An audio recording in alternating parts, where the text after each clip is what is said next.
మన రక్షకుడైన మన ప్రభు అయిన యేసుక్రీస్తు నామంలో మీ అందరికీ కూడా ఉదయకాల శుభములు తెలియజేస్తా ఉన్నాను. దేవుని కృపను బట్టి మరొక దినము చూసే ధన్యత దేవుడు తన కృప చేత మనకు అనుగ్రహించి మనల్ని సజీవులకలు పెట్టిన దేవాది దేవుడైన మన ప్రభు అయిన యేసుక్రీస్తుకు కృతజ్ఞతాస్తుతులు చెల్లిస్తా ఉన్నాను. ప్రియ దేవుని సంగమా, దేవుని ప్రజల ప్రతి హృదయకాలం దేవుడు మనల్ని జ్ఞాపకము చేసుకుంటూ మనల్ని సజీవులకలు పెడుతున్న విధానాన్ని జ్ఞాపకము చేసుకుంటూ దేవునికి కృతజ్ఞతాస్తుతులు చెల్లించడం ఎంతో మంచిది. ఈ కాలం దేవుని యొక్క వాక్యం ధ్యానించుకుందాం. అపోస్తుడైన పౌలు రోమియోలకు రాసిన పత్రిక మొదటి అధ్యాయము మొదటి వచనం నుంచి కాలము వాక్య భాగంలోకి వెళ్ళబోతా ఉన్నాము. ప్రియ దేవుని సంగమా, దేవుని ప్రజల అపోస్తుడైన పౌలు రోమాలో ఉన్న ప్రజలు, రోమాలో ఉన్న భక్తుల గురించి, క్రైస్తవుల గురించి పత్రిక రాసి ఉన్నాడు. రోమా పట్టణంలో ఉన్న ప్రజలను ఉద్దేశించి అపోస్తుడైన పౌలు రోమా పట్టణంకి వెళ్ళలేదు, కానీ రోమా పట్టణం వెళ్ళక ముందే అపోస్తుడైన పౌలు ఈ పత్రిక ద్వారా అక్కడ ఉన్న విశ్వాసులను బలపరిచే విధంగా ఈ పత్రిక రాసి ఉన్నాడనే సత్యాన్ని జ్ఞాపకం చేసుకోవాలి. మనం చూసినట్టయితే ఈ పత్రికని AD 57లో అపోస్తుడైన పౌలు ఈ పత్రికను రాసి ఉన్నాడు. ప్రియ దేవుని సంగమా, దేవుని ప్రజల అపోస్తుడైన పౌలు రోమా పట్టణంలో ఉన్న విశ్వాసుల గురించి, క్రైస్తవుల గురించి ఒక పత్రిక రాసి మరొక సహోదరి ద్వారా ఈ పత్రికను రోమా పట్టణానికి పంపించినట్టుగా చూస్తూ ఉన్నాము.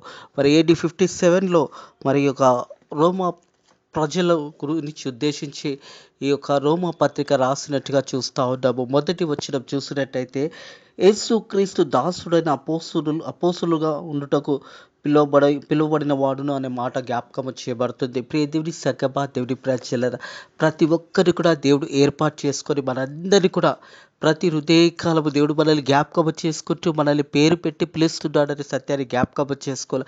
అపోస్తుడైన పౌలు కూడా ఈ రోమాలో ఉన్న ప్రజల గురించి రోమా పత్రిక ద్వారా మొదటి వచనంలో తాను పరిచయం చేసుకున్న విధానం చూస్తున్నట్టయితే యేసుక్రీస్తు దాసుడను అనే మాట జ్ఞాపకం చేస్తూ ఉన్నాడు.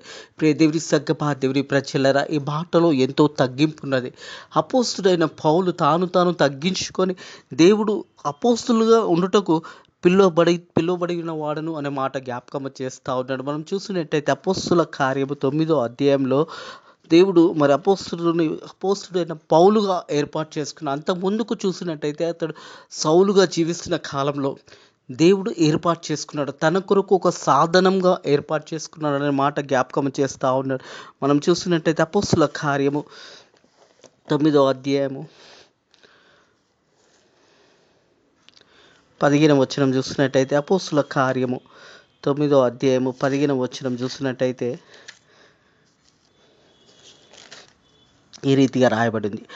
అందుకు ప్రభు, నువ్వు వెళ్ళుము, అన్యజనులెదుట, రాజులెదుట, ఇజ్రాయేలులెదుట నా నామమును భరించుటకు ఇతడు నేను ఏర్పాటు చేసుకున్న సాధనము అని చెప్తా ఉన్నాడు. ప్రియ దేవుని సంగమా, దేవుని ప్రజలరా, అపోస్తుడైన పౌలుగా మారకముందు సౌలుగా జీవిస్తున్న కాలంలో అపోస్తుల కార్యము 9వ అధ్యాయంలో దేవుని యొక్క దర్శనాన్ని చూసిన తర్వాత కంటి చూపు ఆ సమయంలో ఎప్పుడైతే దర్శనాన్ని అపోస్తుడుగా కాకముందు సౌలుగా ఉన్నప్పుడు ఆ దర్శనం చూసిన తర్వాత సౌలు అంధత్వము పోయినప్పుడు అననీయ అనే భక్తుని దేవుడు అక్కడ ఏర్పాటు చేసుకొని సౌలు దగ్గరికి పంపుతున్నప్పుడు అప్పుడు అననీయ ప్రశ్నిస్తాడనమాట. ప్రభు, అనేక మందిని హింసించి అనేక మందిని చంపివేశాడు కదా అని చెప్పినప్పుడు దేవుడు అననీయతో చెప్తున్న మాట ఏంటంటే చూసినట్టయితే 15వ వచనంలో, అందుకు ప్రభు, నువ్వు వెళ్ళుము, అన్యజనులెదుట, రాజులెదుట, ఇజ్రాయేలులెదుట నా నామం కొరకు భరించుటకు ఇతడు నేను ఏర్పాటు చేసుకున్న సాధనమై ఉన్నాడు.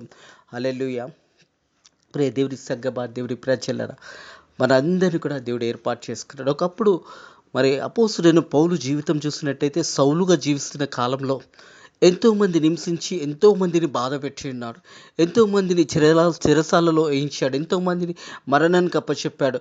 ఆ సమయంలో అపోస్తుల కార్యము 9వ అధ్యాయంలో దేవుని యొక్క పిలుపుని తీసుకొని ఎప్పుడైతే అపోస్తుడైన పౌలుగా మార్చబడిన తర్వాత దేవుని కొరకు జీవించాడు. ఒక సాధనంగా దేవుడు అతన్ని ఏర్పాటు చేసుకున్నాడు. అందుకే తిరిగి మనం రోమా పత్రికకు వచ్చినట్టయితే మొదటి అధ్యాయం మొదటి వచనంలో, యేసుక్రీస్తు దాసుడైన అపోస్తులుగా ఉండుటకు నేను పిలువబడను అనే మాట జ్ఞాపకం చేయబడుతుంది. ప్రియ దేవుని సంగమా, దేవుని ప్రజలారా, మనం అందరం కూడా దారి తప్పిపోయిన వారమే. వాక్యం అంటదే ఏ భేదం లేదు, అందరూ పాపం చేసి దేవుడిని గ్రహించే మహిమని పొందలేకపోతున్నారని. మనం అందరం కూడా ఒకానొకప్పుడు పాపులమే. దేవుని వాక్యము ద్వారా మనం కట్టబడి, వాక్యము ద్వారా మన జీవితాలు మార్చబడి ఉన్నాయి. యేసు ప్రభు మనల్ని కూడా ఏర్పాటు చేసుకున్నాడు. ఒకప్పుడు సౌలుగా ఉన్న సౌలుని ఏర్పాటు చేసుకున్న దేవుడి హృదయకాలము నిన్ను నన్ను కూడా ఏర్పాటు చేసుకొని వాక్యము ద్వారా మన దగ్గరతో మాట్లాడబోతా ఉన్నాడు. ప్రియ దేవుని సంగమా, దేవుని ప్రజలరా, మనమందరం కూడా దేవుని బిడ్డలమవుటకు దేవుడు మనకు అధికారం ఇచ్చాడు. మనం చూసినట్టయితే యోహాను సువార్త 1వ అధ్యాయము 12వ వచనం చూసినట్టయితే, తనను ఎందరు అంగీకరించిన వారందరికీ, అనగా తన నామమందు విశ్వాసముంచు వారికి దేవుని పిల్లలవుటకు ఆయన దేవునికి అధికారం అనుగ్రహించాడు. ప్రియ దేవుని సంగమా, దేవుని ప్రజలరా, మన అందరం కూడా దేవుని ప్రజలమై ఉన్నాము అనే సత్యాన్ని జ్ఞాపకం చేసుకోవాలి. మనందరి నిత్యము ప్రభు అయిన యేసుక్రీస్తు లోకానికి వచ్చేటది సత్యాన్ని కూడా జ్ఞాపకం చేసుకోవాలి. వాక్యం సెలవిస్తున్న ప్రకారము తనను ఎందరు అంగీకరించెదరో వారందరికీ, అనగా తన నామమందు విశ్వసించిన వారికి దేవుని పిల్లలటకు ఆయనకు అధికారము అనుగ్రహించెను. దేవునికి అధికారం ఉన్నది. మన ప్రభు అయిన యేసుక్రీస్తుకు అధికారం ఉన్నది. ప్రియ దేవుని సంగమా, దేవుని ప్రజలరా, ప్రజలందరూ కూడా మనం చూస్తూ ఉన్నాము. ఎక్కడెక్కడో ప్రయాణాలు వెళ్తూ ఉన్నారు. మనిషి యొక్క ప్రయాణం ఎలా ఉంటుందంటే, ఎక్కడ మోక్షము దొరుకుతుంది, ఎక్కడ పరలోక రాజ్యం దొరుకుతుంది అని చాలామంది యాత్రలు చేస్తారు. చాలామంది తీర్థ యాత్రలకు వెళ్తూ ఉంటారు. కొంతమంది నదులలో మునుగుతూ ఉంటారు. మునిగిపోతే మా పాపాలు క్షమించబడతాయని వారు ఆ రీతిగా వెళుతూ ఉంటారు. ఎంతోమంది ప్రజలు ఈరోజు వెతుకుతున్నారు. శాంతి, సమాధానము, నెమ్మది లేదు వారి జీవితంలో. ఎక్కడ చూసినా, ఏ కుటుంబంలో చూసినా బాధ, దుఃఖముతో ఉన్నారు. అలా ప్రజలందరూ కూడా ఎక్కడెక్కడో వెళుతున్నారు. నిజమైన దేవుని మర్చిపోయి, ప్రభు అయిన యేసుక్రీస్తు రక్తంలో కడగబడితే తప్ప పాపములు పోవు అని తెలిసినా కానీ ప్రజలందరూ కూడా మరి ఎక్కడెక్కడో వెతుకుతూ, ఇక్కడికి వెళ్తే పాపాలు పోతాయి, అక్కడ మునిగితే పాపాలు పోతాయని ప్రజలందరూ ఎంతోమంది మరి కొంతమంది తెలియక వెళుతూ ఉన్నారు. పాపము క్షమించబడాలి అంటే యేసు రక్తము తప్ప వేరే మార్గం లేదు. అందుకే అంటే ఇక్కడ నేనే మార్గం, నేనే జీవం, నేనే దారమై ఉన్నానని యేసు ప్రభు తెలియజేస్తా ఉన్నాడు. నా ద్వారా తప్ప ఎవడు కూడా తండ్రి ఇంటిలో ప్రవేశింపలేడు అని యేసయ్య పలుకుతున్న మాట. ప్రియ దేవుని సంగమా, దేవుని ప్రజలరా, ఈరోజు పాపములు క్షమించబడాలి అంటే యేసయ్య రక్తంలోనే పాపాలు క్షమించబడతాయి. మనం అందరం కూడా పరలోక రాజ్యం చేరడము దేవుని చిత్తము ఉన్నది. ఏ ఒక్కరూ నశించడము దేవుని చిత్తము కాదు అనే సత్యాన్ని జ్ఞాపకం చేసుకోవాలి. అందుకే అపోస్తుడైన పౌలు రోమాలో ఉన్న ప్రజల గురించి మరి పత్రిక ద్వారా మాట్లాడుతూ ఉన్నాడు.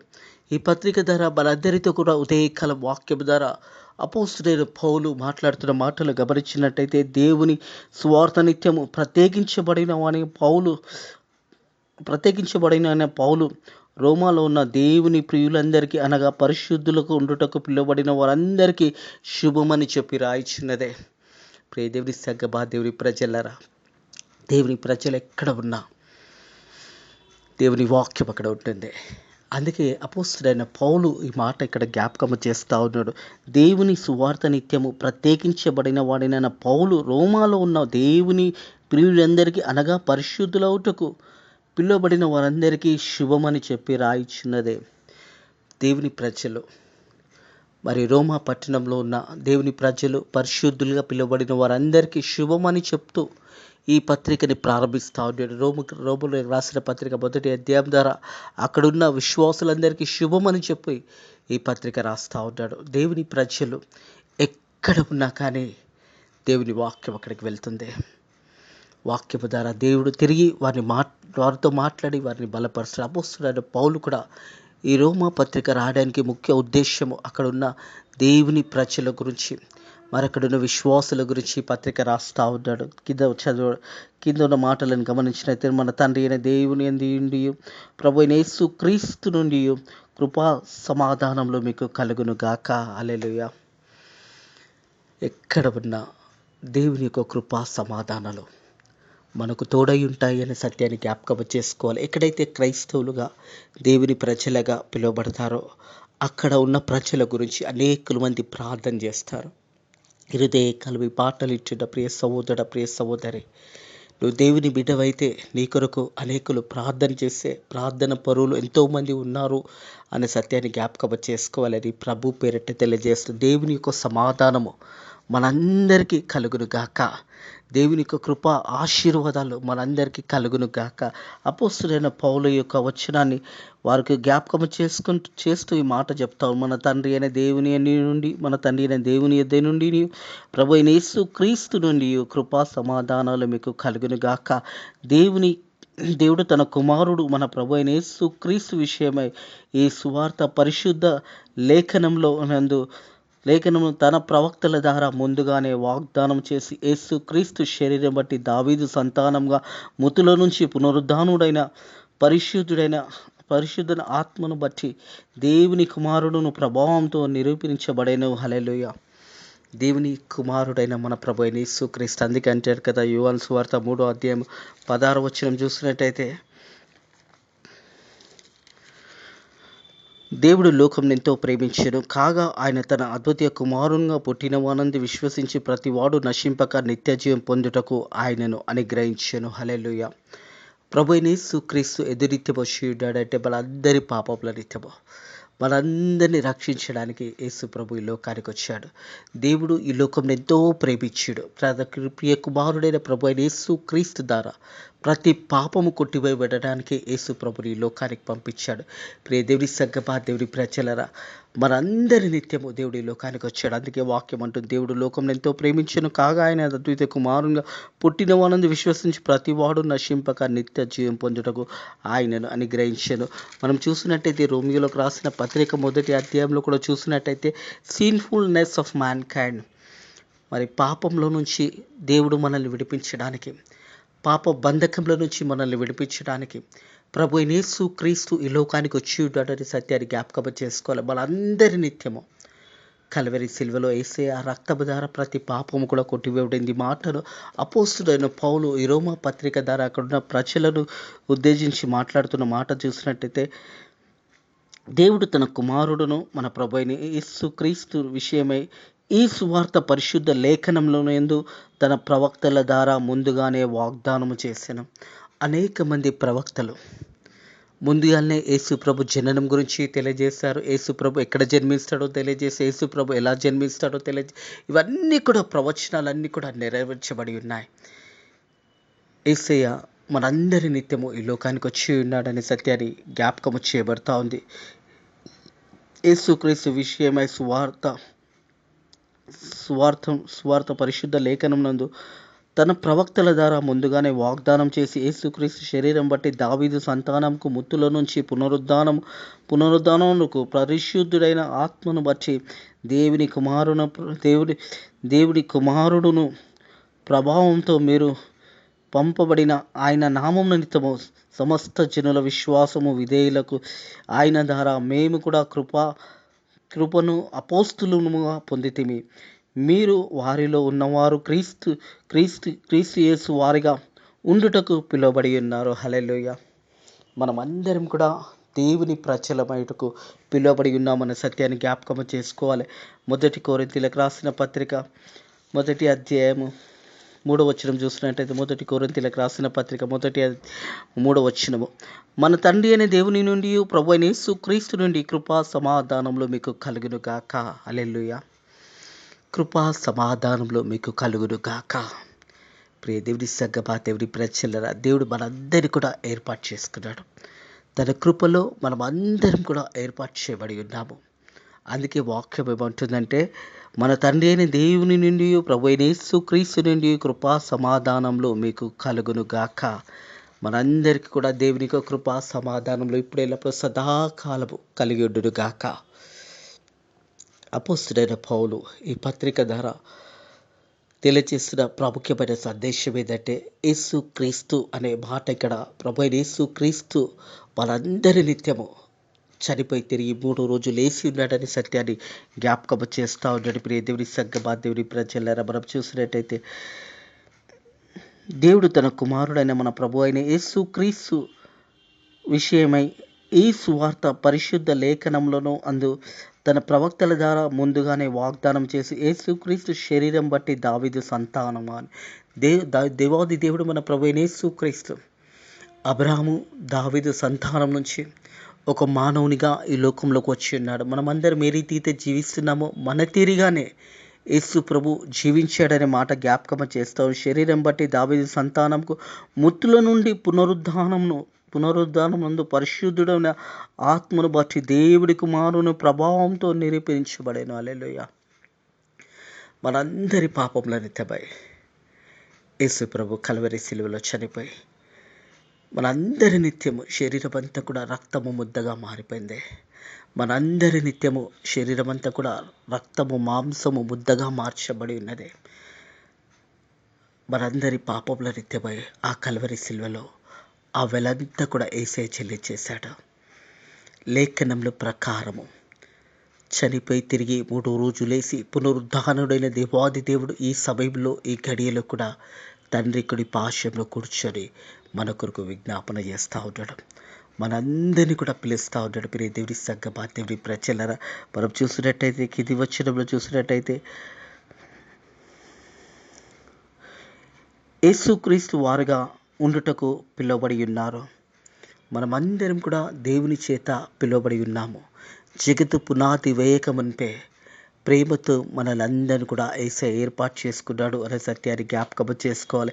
ఈ జగతి పునాది వేయకమునిపే ప్రభు అయిన యేసుక్రీస్తు మనందరినీ ఆయన ప్రేమతో ఏర్పాటు చేసుకున్నాడు. ఈ హృదయ కాలంలో ఎవరివైనా కానీ, నువ్వు ఏ స్థలంలో ఉన్నా కానీ దేవుడు నిన్ను ఏర్పాటు చేసుకున్నాడు. దేవుడు వాక్యము ద్వారా మనతో మాట్లాడుతూ ఉన్నాడు. ప్రియ దేవుడి సంగమా, దేవుడి ప్రజల మనందరినీ కూడా దేవుడు ఏర్పాటు చేసుకున్నాడు అనే సత్యాన్ని జ్ఞాపకం చేసుకుని దేవునికి కృతజ్ఞతాస్తుతులు చెల్లించిన ఎంతో మంచిది అనే సత్యాన్ని జ్ఞాపకం చేసుకోవాలని ప్రభు పేరిట తెలియజేస్తా ఉన్నాం. మనం అందరం కూడా దేవుని ప్రజలమై ఉన్నాము. మనందరినీ కూడా పేరు పెట్టి పిలుస్తారు. అందుకే అంటుంది కదా రోమా 3:23లో ఏ భేదం లేదు, అందరూ పాపం చేసి దేవుడు అనుగ్రహించిన మహిమను పొందలేకపోతున్నారనే మాట అక్కడ జ్ఞాపకం చేయబడుతుంది. దేవుని యొక్క ప్రేమ మనందరినీ కూడా తిరిగి యేసయ్య దగ్గరికి చేర్చి ఉన్నది. ఇరుదే కలవి మాటలు ఇంటిన ప్రియ సహోదరుడు, ప్రియ సహోదరి, నీవు కూడా పిలువబడి ఉన్నావు. అపోస్తలుడైన పౌలు కూడా దేవుడు తను ఏర్పాటు చేసుకున్న పిలుపును బట్టి అపోస్తులుగా ఏర్పరచబడి ఉన్నారనే మాట కూడా ఇక్కడ జ్ఞాపకం చేస్తాడు. విశ్వాసంకు విధేయులయుటకు ఆయన ద్వారా మేము కూడా కృపను అపోస్తులుగా పొందితిమి అనే మాట జ్ఞాపకం చేస్తూ ఉన్నాడు. అపోస్తుడైన పౌలుని దేవుడు ఏర్పాటు చేసుకున్నాడు.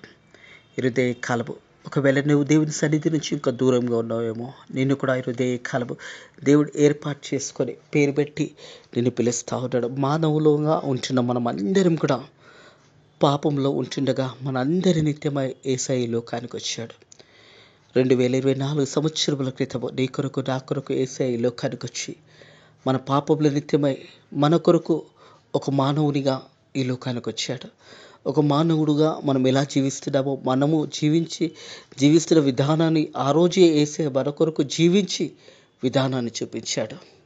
33.5 సంవత్సరంలో జీవించి 3.5 సంవత్సరంలో పరిచర్య చేసి మనందరి నిత్యము కల్వరి శిలువలో చనిపోయి తిరిగి 3వ రోజు లేచి తండ్రి కుడి పార్శ్వంలో కూర్చొని మనందరి కొరకు విజ్ఞాపన చేస్తూ ఉన్నాడు. ఏ ఒక్కరూ నశించడము దేవుని చిత్తము కాదు. అందుకే వాక్యం అంటుంది కదా, దేవుడి లోకం ఎంతో ప్రేమించెను అనే మాట జ్ఞాపకం చేయబడతా ఉంది. ప్రియ దేవుని సంగమా, దేవుని ప్రజల, దేవుడి లోకం ఎంతో ప్రేమించెను కాగా ఆయన దాన తన అద్భుత కుమారునిగా పుట్టిన వాడిని విశ్వసించి ప్రతివాడు నశింపక నిత్య జీవం పొందుటకు ఆయనను అనుగ్రహించెను. ఏ ఒక్కరూ నశించడము దేవుని చిత్తము కాదు. మనమందరం కూడా రక్షణ పొందుకోవడానికి దేవుడు తన కృపచేత మనకు అనుగ్రహించిన వరం ఏంటంటే మన పాపముల నిత్యము యేసయ్య చనిపోయినాడు. మన పాపములన్నీ కూడా ఒకేసారి ఆ వెలంతా యేసయ్య చెల్లించేశాడు.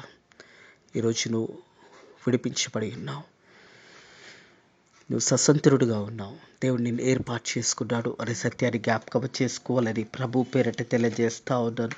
అపోస్తలుడైన పౌలు రోమీయులకు రాసిన పత్రిక 1 అధ్యాయం 1 వచనం నుంచి 7వ వచనం వరకు ధ్యానించుకున్నాము.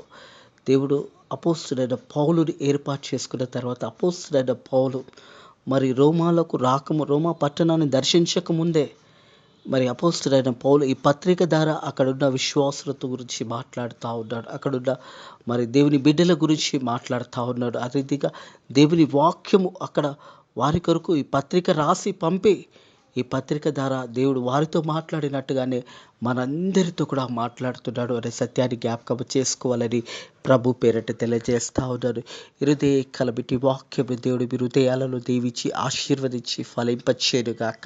ప్రియ దేవుని సంగమా, దేవుని ప్రజలరా, మరి ప్రజలందరూ కూడా మరి ఎక్కడెక్కడో వెళుతూ ఉన్నారు.